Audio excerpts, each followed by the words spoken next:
that it? Now let me call it in. Dispatch, this is car 2-4. We have visual on Unit 5-5. Looks abandoned, over. Copy that, over. Mother of Christ! Shit, they're behind us! Forget it, just go! Now, now! Dispatch, this is car 2-4. We are over... Car 2-4, what's going on out there? Dispatch, this is car 2-4. We are... Get back up!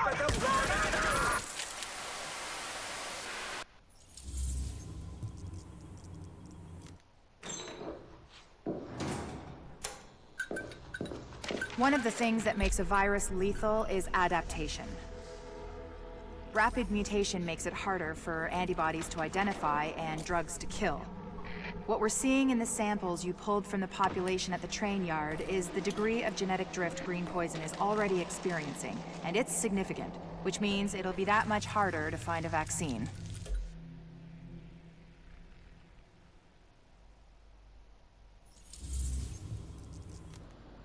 Can't believe the bullshit that went down in the dark zone at the end there. I know. We had it. Everything I told them was dead on. They made us pull out anyway. And we left our dead behind. Yeah, we're not supposed to do that. Hang on a second. Look, we don't leave people behind. We're here to make sure this city doesn't get left behind. But the people we're working with, they're just fine with leaving all of us behind if it's convenient. Look, I don't agree with every decision that's been made, but I am saying it's time to leave them behind. Their model doesn't work anymore. If we're smart, we cut it loose before it drags us down, before it kills us. You're talking treason. I'm talking common sense. Look around. There's nothing left to save. The JTF is trying to save a Manhattan that doesn't exist anymore. It is all about power now. Power and survival. They are done, but I am not. And you won't be either. Not if you work with me.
What you're looking at is the smallpox virus. It normally takes 1 to 2 weeks for it to incubate in a host, and it's not contagious while it's doing so. Looking at Amherst's notes, it's clear he wanted to change that, to make green poison infectious while it developed, and to speed up that incubation process to make it spread faster. In English, it's more contagious and it reproduces faster. And that's bad.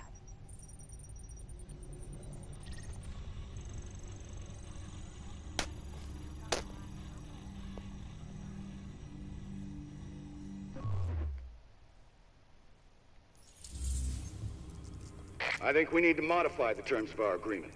Why, Colonel? It seems to be working perfectly well so far. You get the support of my people and their gear with field intel you couldn't dream of 6 weeks ago. I get a base of operations, a place on what's gonna be the winning side, and the occasional use of your manpower as needed.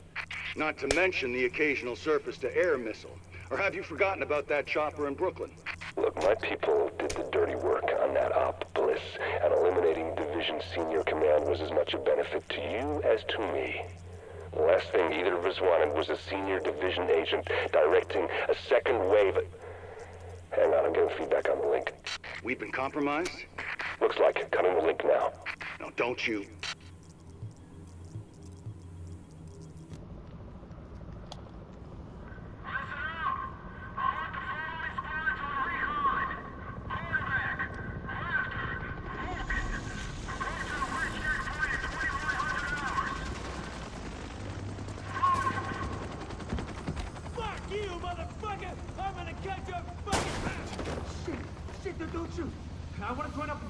swear, I know things. Take him to the captain. See if he sticks. Roger that. On your feet, you. You will regret this. You! You there! Hey! Give me that!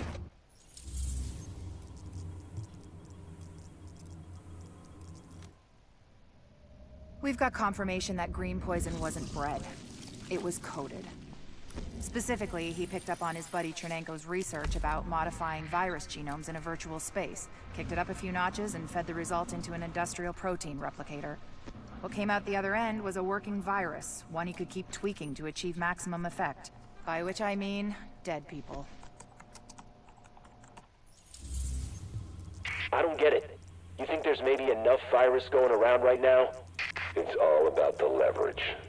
If I've got my hands on the dollar flu starter kit, this green poison that someone cooked up, then certain people are going to be a lot more reluctant to take a run at me. A gun's a lot better for self-defense than a weaponized virus. Stop thinking small. Start thinking possibilities. There's no medical infrastructure anymore. It's the Wild West out there, but less civilized. Being able to turn certain death loose at any time I want puts me in a powerful position. And controlling the core ingredients for a vaccine, that's useful too. So you might kill even more people. Who's gonna notice? It's not the killing, it's the threat of being able to kill. And giving them the hope they might be saved. The way things are breaking down out there, all these different groups carving their own territories out of what used to be civilization. It only makes sense to have an ace in the hole. Soldiers of the Last Man Battalion, this is your commanding officer, Lieutenant Colonel Charles Bliss. There were those among us who were angry when the decision was made to leave us behind. Leave us to die, as some people said. But I looked around at this city, and I saw opportunity. I saw what it had been. And I saw what it could be once again if someone had the guts to fight for it. If there were men willing to go out in the streets and take them back from the degenerates and lowlifes who ruled them now. To do what the cowardly government and its fearful, weak soldiers were too afraid to do. And to cut down all the liars and murderers and thieves who stand in the way of peace. We will not look back. We will not compromise. We will do whatever it takes to ensure a better tomorrow for all those who stand with us.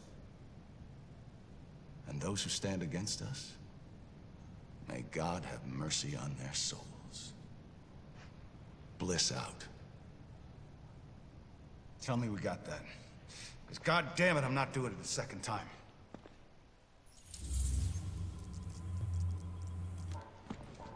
One cut.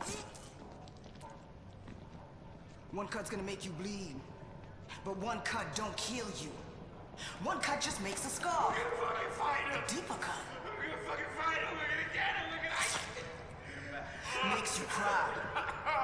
But you can turn that cry into a roar, or you can turn it into a whimper. That's your choice. I can't So take you it. can choose to be a victim. No matter where you at. I can't take Top of the it. penthouse, in a prison cell, or even free. Roaming your own streets again. Complain about the cold, the rats. Complain about who's in charge. Some people want to stay the victim. They want to cry. I'll give you what you want. You want to be the victim? Well, I'll make you one. I'll make you one. Me? I'ma take what's mine. They say this disease is a tragedy. They say it's the end of the world. Oh, yeah. This disease is our teacher. Teaching the uniforms that they done. Teaching us to rise up. They taken from us long enough. Now we take from them. Their houses, their cars, their families, their lives. This is our time. And now is our time. It's our time.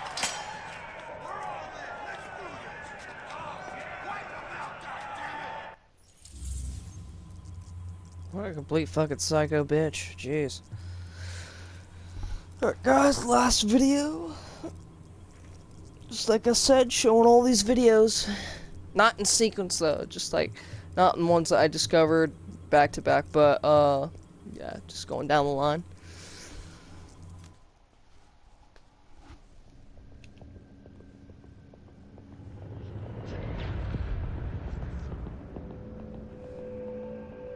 What you're looking at is the smallpox virus, one of the deadliest pathogens on the planet. For centuries, it did a wonderful job of helping keep the human population in check. But times change, and sometimes Mother Nature needs a hand in improving her creations.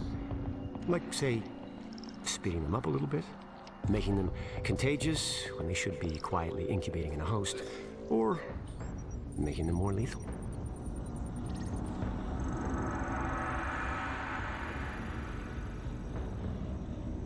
I didn't come up with the approach on my own. My friend Vitaly is one of the pioneers in the field, and the idea has been around for years. Genome as data. You see, once we digitized DNA, we made it infinitely mutable. We could do 1,000 virtual variations in the time it used to take to grow a 1 lab-grade generation of pathogens. And we could pick the best, most lethal combinations and make them real. That's how you make a killer virus, you see. Mix in genetic code from other diseases, and you move the sliders all the way up on lethality and virulence. The goal was a 90% mortality rate. I'm not sure my green poison is going to quite hit that, but honestly, that's just details. As long as most of humanity goes, the Earth stands a fighting chance. Technically, technology is what's killing the planet. But that's not really the case. It's the greed that drives the technology. But a funny thing happened on the way to $100 genome maps and 3D printed plastic toys. Someone figured out those technologies could be repurposed, modified for the greater good. Me. Now, my virus is going to do what nature's always done. Decide who lives and who dies. And if nature decides I die, then I die. If nothing else, I'll have a lot of company. Natural selection at its finest, helped along by a little unnatural genetic manipulation. It's all data, really. Life's just a method of processing it. The same way I processed the smallpox genome on my laptop. And who's to say that wasn't the plan all along? If, by some miracle, you survive green poison, then nature's decided you deserve to live. The rest of us shouldn't and won't. Godspeed. I'll see you in hell. Man, that dude seemed like a complete fucking asshole. Alright guys, that was all of the intel footage and reports and data and all that other stuff. So, hope you guys enjoyed, and, you know, comment below what you thought. There's Aaron Keener, the rogue, I was right, I called it rogue agents from the first wave, and then they killed out ones that went against them. So, comment below what you thought, you know, of the series and of this video. I really enjoyed making this. Hit that like button. It helps out a bunch. Or the dislike button if you want. That's cool too. Subscribe if you really feel like it. I mean, it's ultimately up to, like I said, it's ultimately up to you guys. I say a lot. Jeez. Just, yeah. I'll catch you guys in the next series I do. Oh, heads up, Deus Ex 2, Dishonored 2, as well as, Final Fantasy 15. And, I can't wait to do those. Those look so good. Hope you guys enjoyed this series, and catch you guys later.